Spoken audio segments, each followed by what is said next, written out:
O conservadorismo tem ganhado o coração de muitos cristãos no que tange à política. Neste vídeo eu quero mostrar, apesar de existirem muitas convergências práticas que eu defendo e o que conservadores defendem, eu não sou um conservador. E eu pretendo mostrar aqui que há razões muito consistentes para isso. Sobretudo, a principal: o conservadorismo não parte da única autoridade suprema que é capaz de fundamentar um pensamento político. E vocês já devem imaginar qual é essa autoridade suprema. Eu sou Gabriel Enes. Este aqui é o meu canal. Peço que você que se interessa por teologia, por filosofia, por cosmovisão cristão, já se inscreve aí, compartilhe esse vídeo com o máximo de pessoas que você puder, dê o seu like e bora!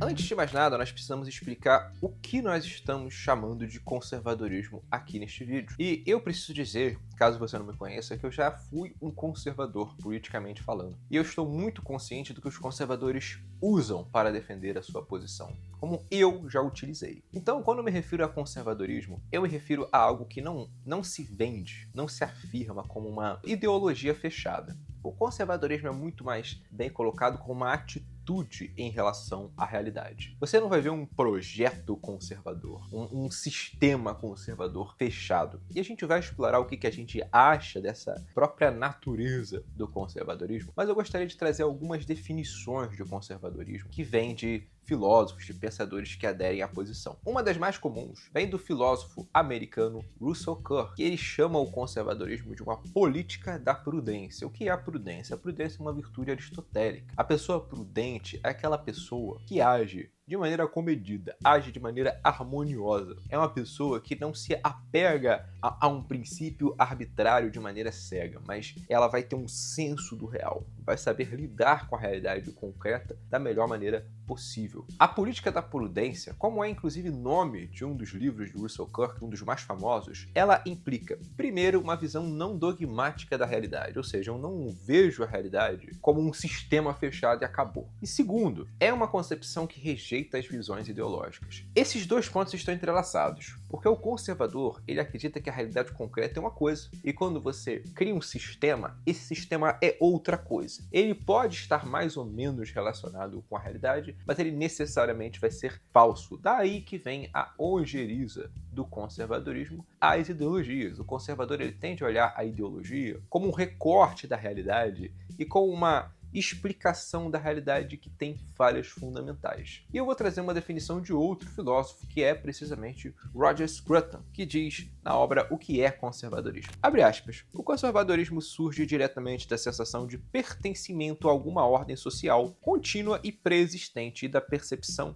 de que esse fato é importantíssimo para determinar o que fazer. Fecha aspas. Como eu disse, o conservadorismo tem um amplo fundamento na realidade concreta. E Roger Scruton vai dizer aqui pra gente que as relações que surgem nessa ordem concreta são a base do conservadorismo. Você tem um senso de pertença a determinada ordem social. Então, o Roger Scruton vai, em uma outra obra sua, defender o que ele chama de oikofilia, né, que é um amor ao oikos, um amor ao lar. Então, nós temos que amar o nosso lar. Não a nossa pátria no sentido moderno, mas aquele lugar no qual nós temos uma identidade conjunta com as pessoas que nele vivem. Logo, o conservadorismo ele vai ter um amparo muito pautado na realidade concreta. E isso dá a esse pensamento como um todo algumas características. O ceticismo em relação a grandes projetos. Então você pode ver que o conservador ele é uma pessoa naturalmente pessimista. Ele vai olhar para grandes iniciativas e vai ter uma postura muito crítica, vai pensar, será que isso vai dar certo? Será que é prudente fazer isso? Parafraseando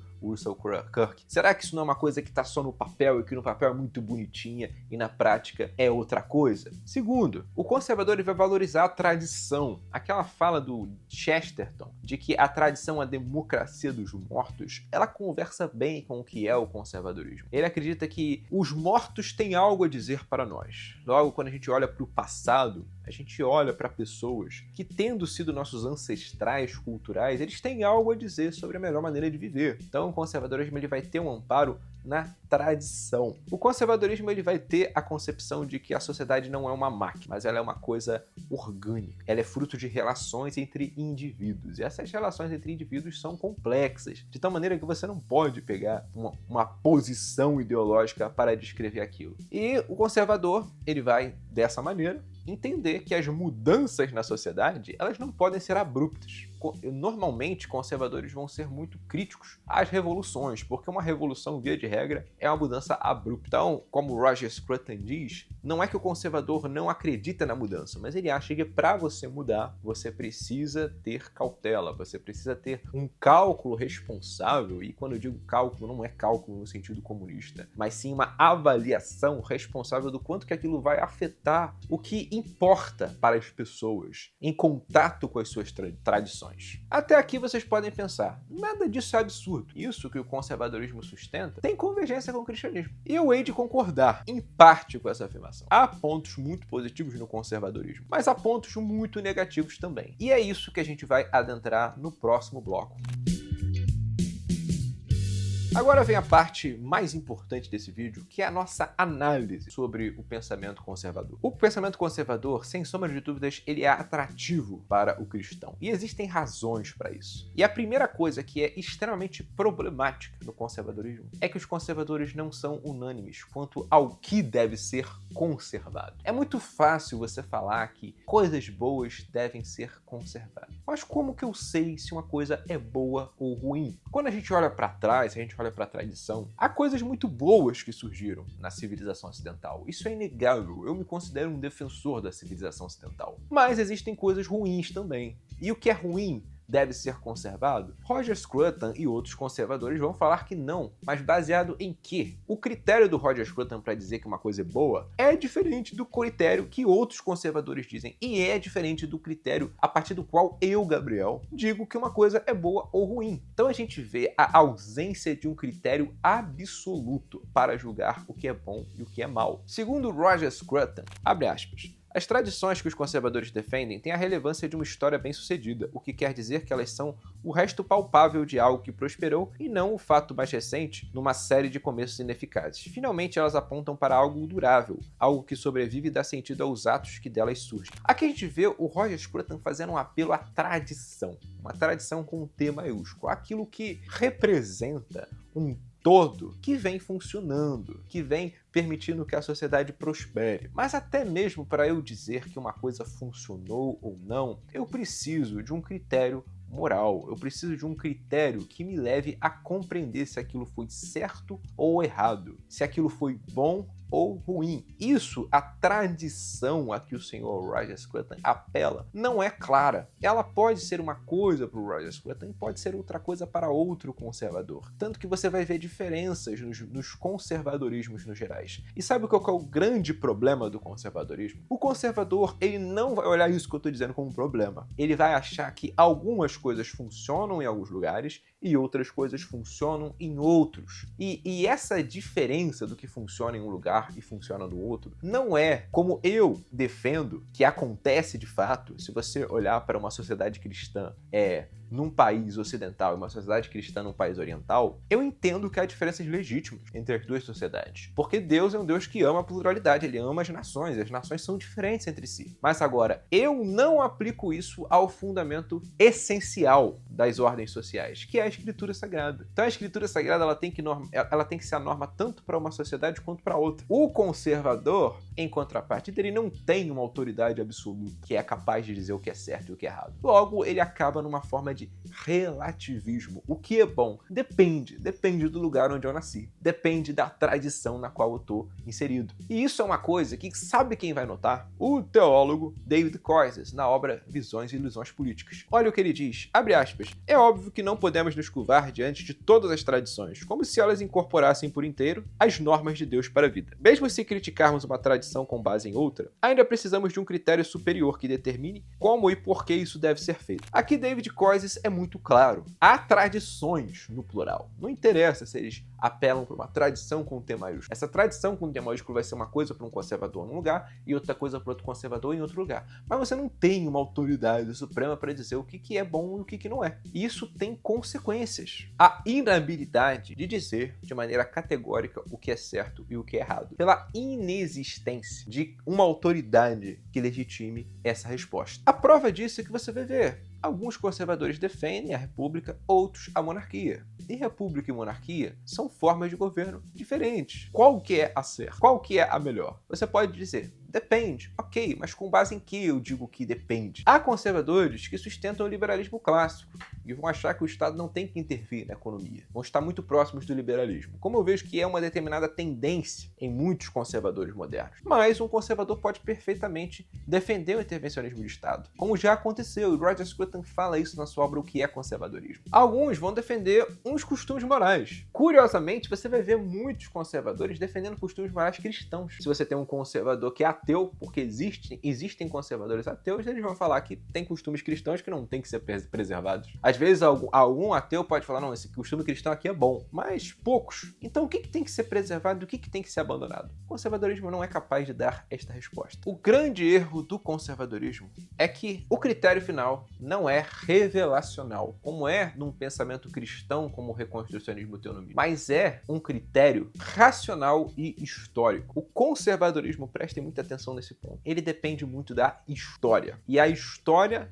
da nação na qual o conservador vive. Se você é um conservador brasileiro, para ser consistente, você é muito dependente do que o Brasil desenvolveu ao longo dos seus 5 séculos. Então, para que você vai olhar no Brasil? Você vai olhar para a monarquia? Você vai olhar para os primórdios da República? Você vai olhar para que período? Isso é muito importante. Logo, um conservadorismo brasileiro, ele vai ser muito diferente de um conservadorismo americano, onde você tem uma nação historicamente cristã protestante. Isso cria uma série de dificuldades e torna o conservadorismo fraco, torna ele incapaz de responder críticas de ideologias. A gente precisa admitir, porque uma ideologia, por mais ineficaz que ela seja, ela tem uma descrição da realidade sistemática. E a descrição sistemática da realidade, ela tem toda uma força. Porque a partir daquilo você diz o que é certo e o que é errado, o que é bom ou o que é ruim. Você pega, por exemplo, o comunismo. O comunismo tem um sistema de pensamento, que ele diz: a propriedade privada é algo errado, é algo que tem que acabar. Você pode criticar isso. E isso entra num outro ponto muito importante, porque a crítica que o conservadorismo faz ao marxismo é boa. Nós podemos dizer que algumas coisas que conservadores falam contra marxistas fazem sentido, mas você precisa de uma autoridade última para combater o marxismo. É aí que eu vivo falando, gente. Vocês têm que parar de ler os autores que o Olavo de Carvalho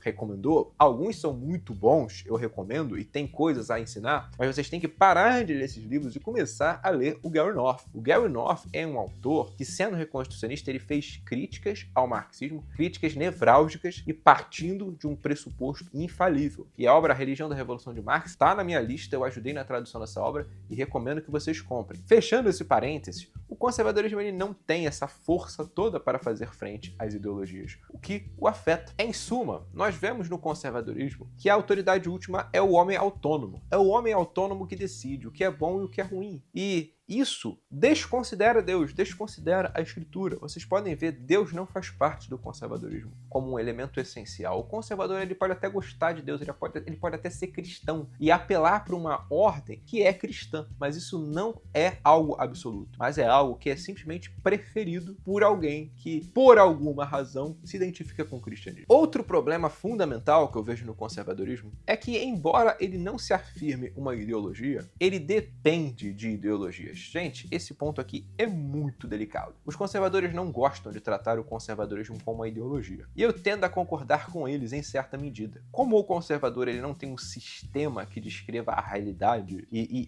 procure aplicar um plano sobre a realidade concreta baseado nessa cosmovisão, eu não posso dizer que o conservador ele é imune à ideologia. Muito pelo contrário, a ideologia ela acaba engolindo o conservadorismo. Isso se dá por quê? Porque o conservador, como dito, ele tem uma dependência muito grande da história. E a nossa história recente mostra muitas ideologias. Então você vai ver o liberalismo, você vai ver o marxismo, você vai ver o feminismo, você vai ver várias ideologias. E com o tempo, essas ideologias acabam entrando na sociedade e fazendo parte da história. Então hoje é possível você ser um conservador liberal, um conservador que acredita nas ideias de Adam Smith. Ou é possível você ser um conservador que sustenta valores que vêm do feminismo. E isso, diga-se de passagem, é um problema que eu tenho com as antifeministas atuais. Muitas antifeministas, elas vão ser críticas ao feminismo, vão falar que o feminismo é muito ruim, mas vão ainda sustentar ideias que só chegaram onde chegaram por conta do feminismo. Então vocês percebam que o conservadorismo ele é frágil. Ele é frágil porque ele é muito subserviente às ideologias. Nas palavras do David Koyzis, Abre aspas, o que o conservadorismo como um todo parece incapaz de fazer é formular um critério universalmente aceitável, transhistórico, para discernir em que uma tradição vale a pena preservar e o que deve ser descartado. Então você vê que esse critério transhistórico é uma coisa que o conservador não tem. E sem esse critério transhistórico, ele não consegue fazer uma frente às ideologias. As ideologias elas vão progressivamente entrando na história e o conservador acaba fadado a admiti-las em alguma medida. Então, o conservador hoje, ele vai pensar como um liberal pensava há 150 anos atrás, ou 200 anos atrás. As coisas vão progressivamente mudando e se tornando outras. E quem define o que é certo e o que é errado? O conservador, ele fica preso à autonomia da razão. E isso coloca ele em pleno ponto de contato com o que a esquerda sustenta. Em outras palavras, ser conservador é algo mutável, é algo que não está amparado em critérios absolutos. No próximo bloco, a gente vai explorar um outro problema do conservadorismo que eu considero muito grave e merece um tópico à parte.